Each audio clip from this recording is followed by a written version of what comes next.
Nosotros estamos en nuestra serie Días Mejores y hoy día llegamos al mensaje de número 38. El tema de nuestro mensaje hoy es el lado correcto de la historia. Vamos a conversar ahí sobre el texto de Marcos, el capítulo 11, de los versículos 27 al 33, y luego el capítulo 12, en los versículos de 1 a 12, ¿cierto? Vamos a orar antes de realizar la lectura bíblica. Vamos a orar, pedir que Dios nos dirija en nuestra meditación de hoy. Señor amado, muchas gracias porque nos has permitido reunirnos de forma virtual para adorar tu nombre y también para que podamos nosotros aprender de tu palabra. Que tu palabra hable en nuestros corazones, que seamos edificados, que podamos crecer y que podamos ser, Señor, bendecidos por ti. Te agradezco, Señor, por este tiempo. En nombre de Jesús es que oramos. Amén y amén. Buenísimo, hermanos. Acompáñenme en esa lectura. Así dice el texto de Marcos 11, 27 al 33. Llegaron de nuevo a Jerusalén, y mientras Jesús andaba por el templo, se le acercaron los jefes de los sacerdotes, los maestros de la ley y los ancianos. ¿Con qué autoridad haces esto?, lo interrogaron. ¿Quién te dio autoridad para actuar así? Yo voy a hacerles una pregunta a ustedes, replicó él. Contéstenmela y les diré con qué autoridad hago esto. ¿El bautismo de Juan procedía del cielo o de la tierra? Respóndanme. Ellos se pusieron a discutir entre sí. Si respondemos del cielo, nos dirá, entonces, ¿por qué no le creyeron? Pero si decimos de la tierra, es que temían al pueblo, porque todos consideraban que Juan era realmente un profeta.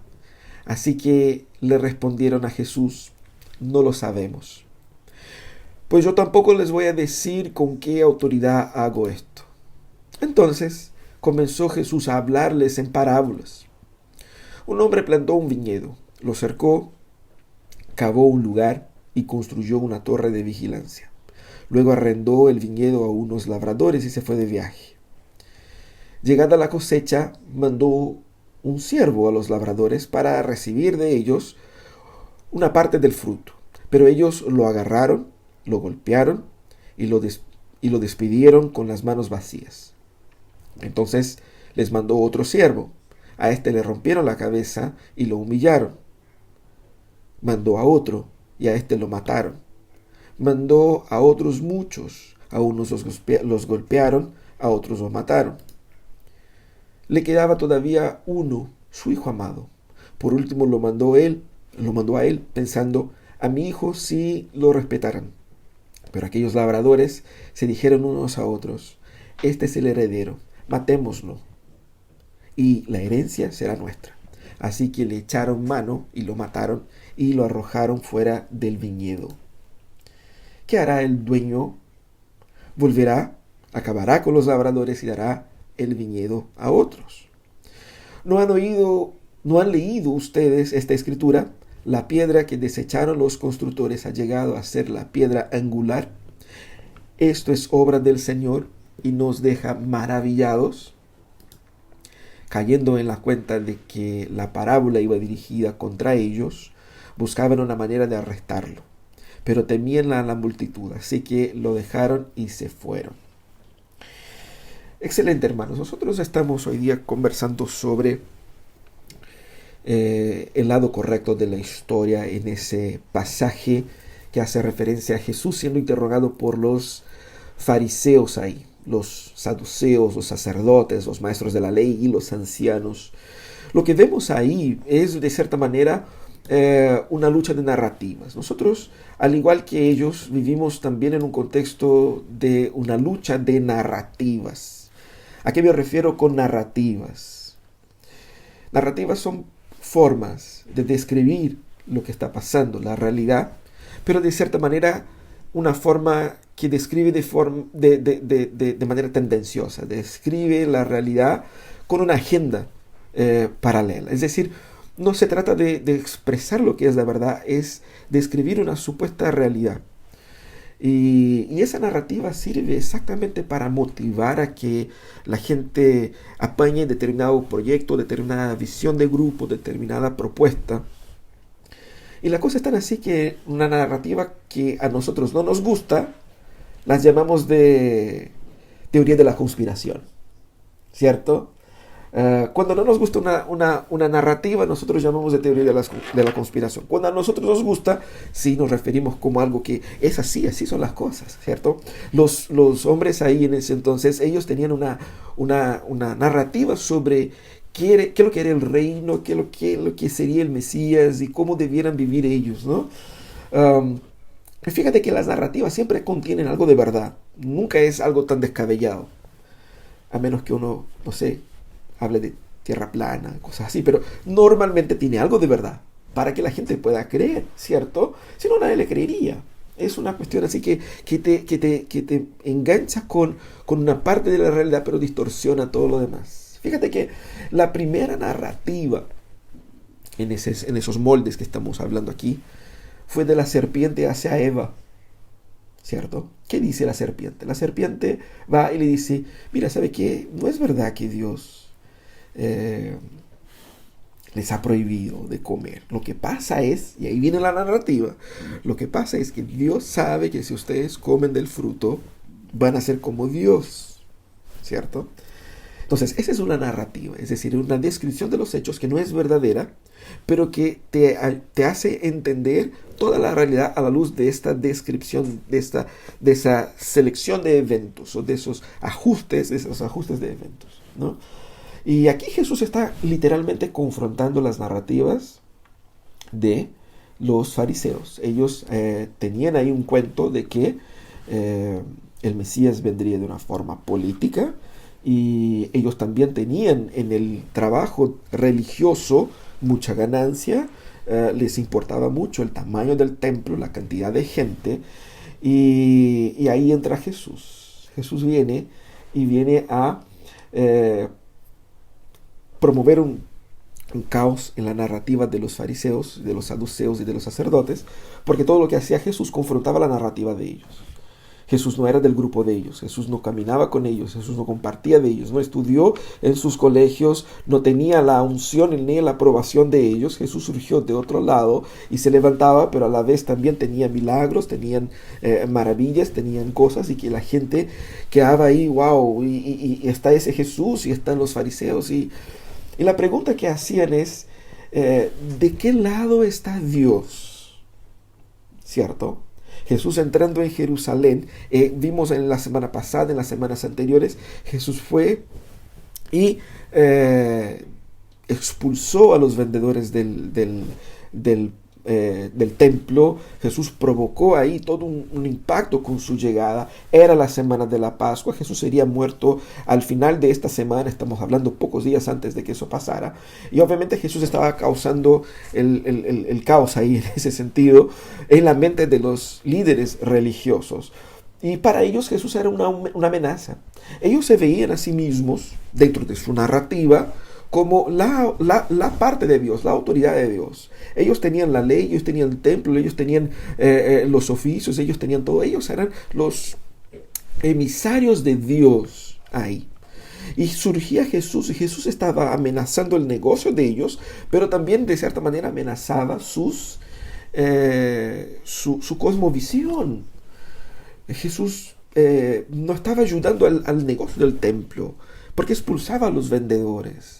Jesús no se sometía a las instancias de autoridad de ellos. Jesús predicaba cosas contra ellos, les condenaba los pecados, y ellos entendían en Jesús una amenaza. Jesús era una amenaza para ellos, para el templo, que era la personificación, la materialización de su espiritualidad, es decir, la gloria de ellos era el templo. Y era obviamente una amenaza al status quo. Ellos habían provocado, entrado en acuerdo con el Imperio Romano y logrado ciertos beneficios, ciertas libertades, y entendían que Jesús podría echar a perder esas libertades si provocaba una rebelión. Entonces ellos se habían acordado con el poder imperial para seguir manteniendo su negocio y su religión, y veían en Jesús una amenaza a todo eso. Así que ellos hacen un complot para matar a Jesús. Y fíjate que ese complot para matar a Jesús era, para la mente de varios de ellos, un esfuerzo por preservar la religión. en la mente de ellos y de varios ahí. Mira qué absurdo.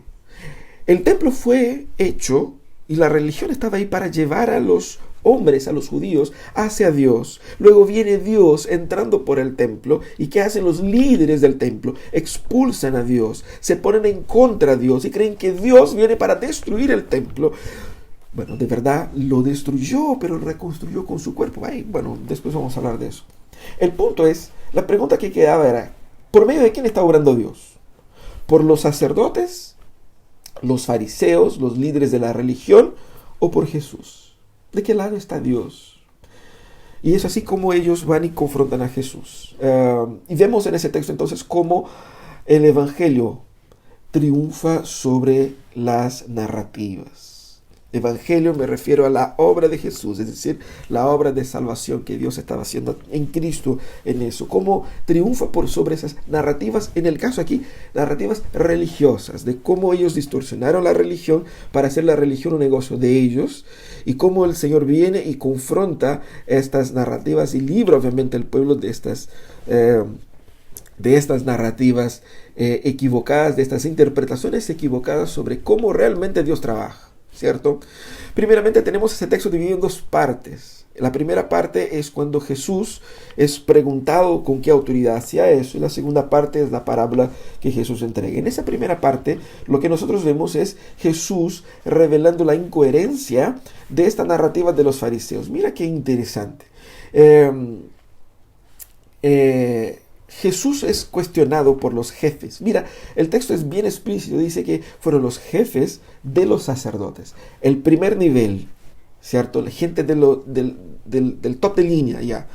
Ellos fueron hacia donde estaba Jesús. Jesús estaba en el patio enseñando. Es probablemente sentado en un grupo de personas ahí. Y ellos interrumpen a Jesús ahí. Y están todos los jefes del pueblo. Los jefes del sacerdote, los que controlaban todos los sacrificios ahí en el templo, los maestros de la ley, que podríamos decir que eran los teólogos, es decir, ellos conocían las escrituras, ellos enseñaban las escrituras, era la autoridad teológica. Mayormente personas eran laicos, pero que eran estudiantes ahí de las escrituras, y también los ancianos, es decir, líderes civiles de la nación. Todas las instancias, los tres poderes, podemos decir, estaban ahí. La más alta autoridad de Judá estaba presente cuestionando a Jesús. Al cuestionar, lo que ellos estaban diciendo es: tú no tienes autoridad y nadie le dio autoridad para hacer eso. Pero en vez de afirmar positivamente, ellos preguntan, ¿cierto? Fíjate que Jesús estaba siendo confrontado por aquellos que tenían como misión conducir al pueblo hacia Dios. Y ahora se ven luchando con Dios o contra Dios para supuestamente defender al pueblo y la religión y el templo de Dios, ¿cierto? Esa es la incoherencia de la narrativa, que uno piensa que está haciendo algo para Dios, pero de repente está haciendo algo contra Dios. ¿Cacha? Para allá vamos. Ellos hacen dos preguntas. Primero, ¿con qué autoridad haces eso? Y la segunda, ¿quién te dio esa autoridad? Básicamente lo que ellos querían decir es: no tienes autoridad para hacer eso, y nadie de nosotros, que somos la autoridad aquí, te ha dado esa autoridad. Así que simplemente, como buen chileno, dijeron: ¿quién te creí para hacer estas cosas? ¿Cierto? Y fíjate que Jesús, el objetivo era desacreditar a Jesús. El objetivo era exponer a Jesús a la vergüenza para mostrar al pueblo que Jesús era una persona que no tenía derecho de hacer lo que hacía, y por lo tanto debiera dejar de ser seguido, porque Jesús estaba levantando un montón de seguidores ahí en ese momento, ¿no? Jesús, ¿qué hace? Jesús responde con una pregunta también. Eso no es una forma evasiva. Jesús lo que estaba haciendo es utilizar un método bastante común de los rabinos de la época para responder a los cuestionamientos, respondiendo con otra pregunta. Él dice: ya, respóndeme eso, y si me responden eso correctamente, si me responden eso, yo les voy a decir con qué autoridad hago estas cosas. El bautismo de Juan, ¿era del cielo o era de la tierra? Es decir, Jesús entonces llama atención a lo que hizo Juan Bautista, que ¿Qué hizo Juan Bautista? Juan Bautista salió como un predicador, como un profeta. Y básicamente su ministerio era llamar al pueblo al arrepentimiento, confrontar al pueblo de sus pecados. El bautismo de Juan era un bautismo en el cual las personas se realineaban, las personas volvían a una nueva relación con el Señor, las personas buscaban mayor cercanía, mayor intimidad, mayor entrega a Dios. Obviamente que el bautismo de Juan era parte del plan de Dios para la revelación del Mesías, ¿cierto? Juan era un enviado por Dios para ser el precursor de Jesús. Ya, los fariseos no creían en Juan, porque Juan amenazaba también su narrativa. Juan era un disruptor de la narrativa de ellos. Juan no agregaba con ellos. Juan era una persona que provocaba conflicto con los liderazgos. Fíjate que él fue muerto por Herodes. ¿Por qué? Porque él condenaba su relación adúltera que él tenía casándose con la esposa de su hermano. Condenaba a los líderes de la religión y condenaba también al pueblo que estaba en pecado, ¿no es cierto? Ellos no creían en Juan Bautista y Jesús dejó a los líderes religiosos en contra de la pared. ¿Qué van a decir? ¿Ustedes creen en lo que Dios hizo con Juan? La gente creía que era de Dios. Ellos no creían que era de Dios. Pero ellos no podían ser honestos en ese momento porque temían a la gente. Su narrativa no era fundamentada en la verdad.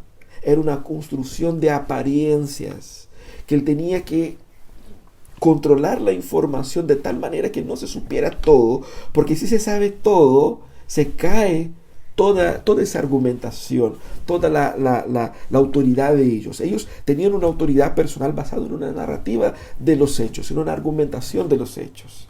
Pero el momento en que ellos son confrontados por Juan en primer lugar y luego por Jesús, su narrativa es insustentable. Por eso ellos no quieren abrirse totalmente a la verdad para no perder el apoyo popular. Fíjate que hay un intento constante, y ese es el objetivo de la narrativa, de manipulación. Y fíjate que puede ser incluso intentos bastante, puedo decir así, bien intencionados. Aquí es malintencionado, pero muchas veces en el corazón de algunos podría ser, ¿no es cierto?, con una buena intención, aunque totalmente equivocado y que debe ser confrontado. Jesús entonces confronta a los líderes por si Juan era o no un profeta de Dios. Es evidente que ellos estaban en un conflicto y Marcos, el autor del texto, describe ese conflicto. Si decimos eso, imagínate qué interesante, ¿no? Esa discusión que ellos tuvieron ahí. Y finalmente ellos quedan con la expresión no sabemos, que era bastante irónico porque ellos eran los que, si ellos no sabían, ¿quién sabía? ¿Cierto? Era una respuesta bastante evasiva, de hecho, porque no pueden decir ni sí ni que no, entonces a lo mejor paso, ¿cierto? Como hicieron ahí ellos. Esa negación de los líderes religiosos a responder esa pregunta a Jesús, más que nada deja en evidencia la persistencia en la incredulidad de ellos. El Dios que ellos decían adorar estaba delante de ellos y ellos se rehusaban en creer en ese Dios que estaba ahí enfrente de ellos, conscientemente, constantemente. ¿Qué es lo que Jesús nos enseña acá? Muestra que esas narrativas nacen de rebelión a los planes de Dios. Incluso narrativas religiosas como esa. Cuando nosotros nos rehusamos en escuchar la voz de Dios y ser confrontado por ella, ser cuestionado, a que la palabra de Dios cambie nuestros paradigmas, nuestros valores, nuestros principios. Cuando nos sometemos a la voluntad de Dios tal cual como ella es, empezamos a generar narrativas. ¿Sabe una narrativa muy común en nuestros días? Yo puedo seguir a Dios a mi manera. O yo sigo a Jesús y no religión. O yo soy cristiano pero no voy a ninguna iglesia, pero estoy aquí, estoy bien aquí. Son narrativas, es decir, son intentos de creer en una realidad que yo construí, pero que en el fondo eso fue construido a raíz de la rebelión con ciertos aspectos de las escrituras que yo no comparto. Entonces yo elegí lo que quiero creer y armé un cuento. La narrativa es un cuento en que uno cree, ¿no? Fíjate que la falta de sintonía entre los líderes religiosos y Dios es una exhortación para nosotros. Que podemos crear una religión dentro de otra. Incluso aquellos que son más piadosos podemos estar en ese mismo error de ellos, de adueñarse del reino, de la iglesia y de decir, Dios solo le gusta hacer las cosas como a mí me gusta. Y eso es interesante, ¿no? Dios a veces le gusta hacer cosas de maneras que a mí no me gusta. Y no soy yo quien controla los gustos de Dios y las cosas como Dios quiere, ¿no es cierto? Es Dios quien debe controlarme a mí. Yo debo someterme a Él y a su plan y a su iglesia y no tratar de controlar cómo Dios actúa. Al dejar en evidencia la incoherencia de los religiosos, lo que hace Jesús aquí es mostrar que Él tiene toda la autoridad para hacer lo que está haciendo. ¿Qué está haciendo? Él había expulsado los vendedores del templo, él había provocado un impacto ahí en la forma como la gente se relacionaba con la adoración, él estaba predicando, sanando, enseñando. Él tenía autoridad para hacer eso. ¿Por qué? Porque su ministerio, al contrario de lo que se ve en la incoherencia de los líderes religiosos, su ministerio estaba en plena coherencia con Dios. La gente vio a Juan Bautista y vio en Juan Bautista un emisario de Dios. Ellos no fueron humildes lo suficientes como que para reconocer eso. Y Juan vino para ser el instrumento de Dios, para abrir la puerta para que Jesús entrara. Él estaba, el plan de Dios seguía con Jesús y no con los líderes religiosos. Y ahí Jesús muestra la incoherencia de las narrativas. Tenemos nosotros también que tener cuidado con nuestra sumisión a lo que dice su palabra, ¿no es cierto? Y no hacer como estos hombres que creían su propio cuento. La segunda cosa que vemos acá está en esa parábola que Jesús introduce, como que también para responderles a ellos. En esa parábola Jesús revela el verdadero sentido de la historia.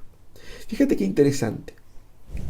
Jesús cuenta una parábola que es bastante común para la gente que estaba ahí, la comunidad agraria del primer siglo. La escena registrada aquí era común: un hombre que construye una viña, un viñedo, y contrata personas para trabajar ahí, o arrienda a esas personas ahí. Esas personas tienen el deber de trabajar, de producir, y cuando llega la época de la cosecha, ellos le pagan al dueño el arriendo, ¿cierto? Y el resto de ellos obviamente queda como ganancia para ellos mismos. Era un acuerdo comercial. Entonces Jesús, cuando inicia eso, en las primeras expresiones de esta parábola, hace con que la gente se recordara de Isaías 5. El texto de Isaías 5 es también una parábola de la viña, que fue contada allá hace muchísimos años antes, para condenar a los líderes de Israel en aquel momento, ¿no? Jesús utiliza esa idea de la viña, y él sabe que los fariseos, los líderes de la religión ahí, los maestros de la ley, ellos se van a acordar de Isaías 5. Ellos conocen el texto. Y cuando inicia contando una parábola de una viña, hace referencia a ello y hace ese link con ellos. Bueno, sigue Jesús, porque hay diferencias entre la parábola de Isaías y esta, ¿no? Esa es bastante diferente. Dice, aquí hay un hombre que construyó una viña, y aquí en esa parábola ese hombre representa a Dios. Esa viña va a representar a Israel, o el plan de Dios, básicamente, ¿no? El pueblo de Dios. Y el objetivo de Israel era que produjera frutos y ser una nación que como fruto glorificara a Dios. Ese era el objetivo, una nación que viviera para la gloria de Dios. Eso es lo que Dios buscaba a través de su pueblo. Los labradores aquí, los trabajadores, son los líderes judíos, ¿cierto? En el caso, aquellos líderes que habían confrontado a Jesús ahí, ¿no? De cierta manera, Dios había encargado a ellos del cuidado del pueblo, porque ellos no tenían esta función sin, obviamente, la dirección de Dios. Ellos estaban ahí para eso, esa era su función. Y Jesús describe que estos hombres que recibieron el terreno para cuidar, cuando llegó el tiempo de la cosecha, recibieron la visita también de los siervos del dueño. Estos siervos representan los profetas que fueron enviados por Dios a lo largo de varios siglos, en todo el periodo del Antiguo Testamento, para hablar de parte del dueño, para exhortar a la mala manera como los maestros estaban trabajando, ¿no? Y en esa parábola estos siervos son rechazados, maltratados, golpeados y muertos, varios de ellos, ¿cierto? Y por fin, cuando el dueño no recibe lo que él tiene por derecho, él envía a su hijo en la autoridad de hijo. Porque dice el texto, a mi hijo lo respetarán porque es mi hijo. Y va en mi nombre, o a mi nombre. Así como iban todos los siervos, pero los siervos no eran el hijo del dueño. Y va el hijo, y ellos de cierta manera quizás creían que el dueño había muerto y el hijo era el heredero, y pensaban, si matamos al hijo quedamos con la propiedad. Y matan al hijo. Ellos matan, y no solamente matan, la narrativa que Jesús describe acá es el hijo del dueño es muerto y es humillado, es decir, es llevado hacia afuera. Los tres evangelios, Mateo, Marcos y Lucas, retratan esa misma parábola, y Marcos pone aquí, ¿no es cierto? Él muere y es humillado, es llevado hacia afuera, es esa señal de humillación. Aquí Jesús también está apuntando hacia su muerte, ¿cierto? Él que viene como el hijo, él va a ser muerto literalmente por las manos de aquellos que Dios había puesto para cuidar la tierra que era de él. Y va a ser no solamente muerto, sino que también humillado. Y Jesús termina aquí con una pregunta: ¿qué hará el dueño cuando venga? El dueño va a llevar con todo el poder legal a justicia a estos hombres y los matará. Esa es la ley, ¿cierto? O sea, la justicia vendrá dura en contra de ellos. Y Jesús termina citando el texto de Salmo 118 que leímos en el momento de adoración hoy día, que la piedra que los constructores rechazaron vino a ser la piedra principal, la piedra que da soporte a toda la estructura. Seguramente usted ya vio esas puertas de piedra que construyen ahí en el Medio Oriente, y hay una piedra que une a los dos lados de la estructura, y si uno saca esa piedra, toda la estructura se derrumba. Esa es la idea de la piedra angular, la piedra que da sustentación a toda la construcción. De eso estaba hablando Jesús. Él era esa piedra. Él hace referencia a sí mismo así. ¿Qué es lo que Jesús quiere mostrar aquí con esa parábola? Fíjate que hay 5 cosas importantes en esa parábola que Jesús nos muestra. Primeramente, el fracaso de los líderes de Israel y de la vieja religión, de aquellos que creían que a través de la ley supuestamente podrían lograr la salvación. Y Jesús muestra cómo esa vieja religión que tenía el templo como casi un ídolo y que tenían en sus propias obras como medio para salvación, todo eso era añejo, todo eso era falso, todo eso era insuficiente para la salvación. El fracaso de esos líderes en cuidar de la propiedad de Dios, de estar en sintonía con Dios. Pero aún así, vemos claramente en ese texto la profunda paciencia de Dios con su pueblo y con los líderes que Él tiene por su pueblo. Porque Él envía un profeta tras otro. Y eso es lo que vemos en todo el Antiguo Testamento. ¿Qué es lo que vemos en el Antiguo Testamento? Una vez tras otra, profetas siendo enviados a exhortar, a llamar al pueblo a que vuelvan a la ley, a que vuelvan a obedecer a Dios, a que vuelvan a seguir a Dios, a que vuelvan a esperar en Dios. Y la gente se rebela, y se rebeló a tal punto que Dios mismo vino hacia ellos y ellos lo mataron. Eso es lo que pasa aquí. No podemos decir que Dios no ha sido paciente, ha sido tremendamente paciente. Pero Jesús también deja en evidencia que todos esos hombres que tienen el liderazgo sobre el pueblo, ellos son sumamente culpables, porque ellos sabían. No eran ignorantes, no era gente que no tenía. Ellos tenían las escrituras, ellos enseñaban las escrituras. Ellos eran los responsables por guiar el pueblo. Y conscientemente ellos se alejaron de la verdad de las escrituras para crear su propia narrativa, su propia religión, su propio cuento, rebelándose contra Dios. Diciendo servir a Dios, se rebelaron en contra de Dios. ¿Y qué es lo que dice aquí? Que la justicia final vendrá por sobre ellos. Hermanos, hay una cosa muy interesante en las escrituras que nuestra cultura contemporánea no quiere asumir o le cuesta asumir. Dios es justo. ¿Y qué significa eso? Significa que Si nosotros jugamos con las cosas de Dios, si nosotros bajamos perfil al poder y la autoridad de Jesús, si nosotros menospreciamos la verdad del Evangelio, Él nos va a juzgar a nosotros según su justicia. Jesús estaba ofreciendo gracia y perdón, pero aquellos que rechazan la gracia y el perdón que Jesús entrega, recibirán la justicia y la condenación eterna que el Evangelio también anuncia. Nosotros tenemos que entender que el Evangelio significa la buena noticia en contraste con la mala noticia. La mala noticia es que ese desorden en que vivimos el mundo, cada uno viviendo a su manera, tendrá un fin cuando el dueño del mundo venga y ponga en orden la casa. Aquellos que se han arrepentido serán perdonados, pero aquellos que siguen siendo rebeldes serán condenados. Esa es la verdad del Evangelio. Entonces lo que vemos aquí es Jesús anunciando a ellos la verdad. El tema es que las narrativas que nosotros creamos para agradar nuestros corazones no soportan la verdad. Entonces tenemos que eliminar las partes que no nos gusta de esto. Ay, es feo, es muy difícil hablar sobre justicia y condenación. Entonces lo omito, lo oculto. Jesús está mostrando aquí que la verdad, ella se impone con todas las informaciones. Y uno tiene que saber todo para poder decidir correctamente, ¿sí o no? Para poder entender la realidad. Tiene que ver todos los elementos posibles. Y Jesús está mostrando, esa es la real situación del ser humano.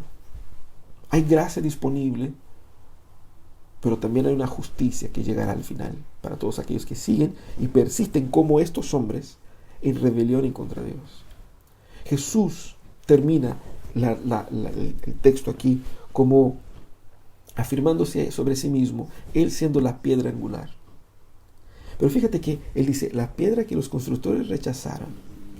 ¿Quién eran los constructores? Los líderes del pueblo, la propia nación de Israel. Esa piedra vino a ser la piedra angular. Lo mismo podemos decir de nuestros días. Ese Jesús rechazado por nuestra cultura, ese Jesús rechazado por nuestra sociedad, ese Jesús que es menospreciado, que es disminuido, que es incluso por cristianos, incluso cristianos evangélicos. Nosotros a veces disminuimos el poder, la importancia de Jesús cuando vivimos un tipo de cristianismo que no es 100% genuino, que es una versión, es una narrativa del cristianismo, pero no es un cristianismo de real entrega a Dios, de sumisión, de confrontación con su pecado. Un cristianismo marcado sea por las marcas de ideologías sociales, políticas, o por el tremendo peso del consumismo y de la mercantilidad en las relaciones, o simplemente una especie de religión que es para el placer personal, para el beneficio personal, profundamente centrada en uno mismo, en su propio ser y sentimiento y percepción. Jesús viene y dice, mira, ese Jesús rechazado va a ser aquel que va a dar sentido a toda la historia, que va a explicar todas las realidades, que va a solucionar todos los problemas, que va a traer orden a todo caos. Es Él. Quizás muchos rechazan a Jesús hoy día, pero Él es la piedra angular y ocupará su espacio como piedra angular. Es decir, la historia verdadera siempre triunfa por sobre la narrativa. La verdad del Evangelio, la verdad que Dios revela desde la creación, triunfará por sobre las distintas narrativas. Sea que usted diga, no, pero eso dice la ciencia, eso dice la filosofía, eso dice la psicología, eso dice, no sé, los astros, eso dice, cuál sea la cosa que creas tú. Recuerda que la verdad del Evangelio triunfará por sobre todas las narrativas. La pregunta que quedamos es, ¿cuál es tu piedra angular? La exhortación que Jesús hace aquí es a que vivamos nosotros de forma cristocéntrica. Está bien en la teoría, pero nos cuesta traer eso a la práctica. ¿Cómo puedo vivir de forma cristocéntrica, entendiendo que Cristo es mi piedra angular, lo que da sentido a mi vida? Vivir según literalmente lo que dice Jesús y no según lo que pienso yo o lo que puedo inventar en mi cabeza. Significa entender que lo que yo soy es lo que Cristo hizo de mí. Yo soy quien Cristo dice que soy. Es decir, es replantear mi propia identidad. Reconocer que yo soy pecador que merece el infierno, pero he sido redimido. Y por lo tanto, esa redención que logró me llama a vivir un caminar de dar frutos. ¿Qué son esos frutos? De vivir para la gloria de Dios y no para mi propio beneficio. De vivir para la gloria de Dios y no para una vida de consumismo. Vivir para la gloria de Dios y no para cualquier otra ideología. Vivir para la gloria de Dios. Y no simplemente para cumplir con el mito de la vida contemporánea de tener una casa, un auto, una familia y vivir bien y tener los hijos en la universidad y morir con una jubilación de más de 500 pesos, 500,000 pesos. Eso no es el objetivo de tu vida. Porque quién eres tú fue cambiado el momento que te encontraste con Jesús. Él te llama a ser ese pecador redimido, llamado a dar frutos de ser un verdadero discípulo de Jesús. Esa es tu tarea principal, esa es tu profesión principal. A veces ponemos a nuestro cargo, nuestra profesión. ¿Qué hace? Yo hago esto. Nuestra tarea principal en la vida es ser discípulo de Jesús. Y como discípulo de Jesús, padres, hermanos, funcionarios, jefes, pero primeramente como discípulos de Jesús. Entender a Cristo como piedra angular de nuestras vidas es entender que el problema que el mundo enfrenta no tiene otra solución que esté fuera de Jesús. A veces buscamos salvadores funcionales, es decir, si cambiamos el sistema, si cambiamos la moneda, si cambiamos el gobierno, si cambiamos de país, si cambiamos esto por aquello, todo se resolverá. La depravación humana es la muestra de que no se resuelve. El problema está en el ser humano y nada cambia el problema del ser humano, sino la obra que hace Jesús a través del Espíritu Santo regenerando el corazón humano. Está por ahí. Y es Él quien está trabajando. Él está restaurando todas las cosas. Su mensaje, el Evangelio de Jesús, el mensaje de Jesús es el mensaje más confrontador, más revolucionario, más transformador, más eficaz para nuestra cultura. Y yo tengo que creer en eso 100%. Y no simplemente como, bueno, esa es religión, eso no se aplica al resto. No, eso no es solamente religión, eso se aplica a todo. Porque esa división de religión y ciencia no existe. El dominio de Jesús es por sobre todo. Y cuando Él es piedra angular por sobre todo. No solamente sobre un aspecto de nuestras vidas, ¿cierto? Es una llamada de atención también de parte de Jesús a aquellos que son líderes, a no caer en la tentación de querer adueñarse del reino de Cristo, adueñarse de la iglesia de Cristo. La iglesia es de Él. La iglesia no es del pastor, la iglesia no es del consistorio, la iglesia no es del sínodo, la iglesia es del Dios. Él es el Señor de la iglesia, Él es la cabeza de la iglesia. Y le debo a Él fidelidad. Y la iglesia va hacia donde Cristo va. No es Cristo que arrastra, o la iglesia que arrastra a Cristo de donde va. Ahora, también es una exhortación para todos aquellos que no han entregado sus vidas a Jesús de forma completa. No podemos caer en la tentación de subestimar a Jesús y de pensar que lo que dice Jesús es simplemente, bueno, es un punto de vista, no es una otra narrativa que se interpone. Jesús desnuda las narrativas humanas y impone la verdad, las cosas como son. Subestimar a Jesús como respuesta y solución de los problemas solo me traerá más problemas. El llamado de Jesús es, crean en mí para ser salvos. Y ese es el llamado de Jesús para ti. Crean en Jesús.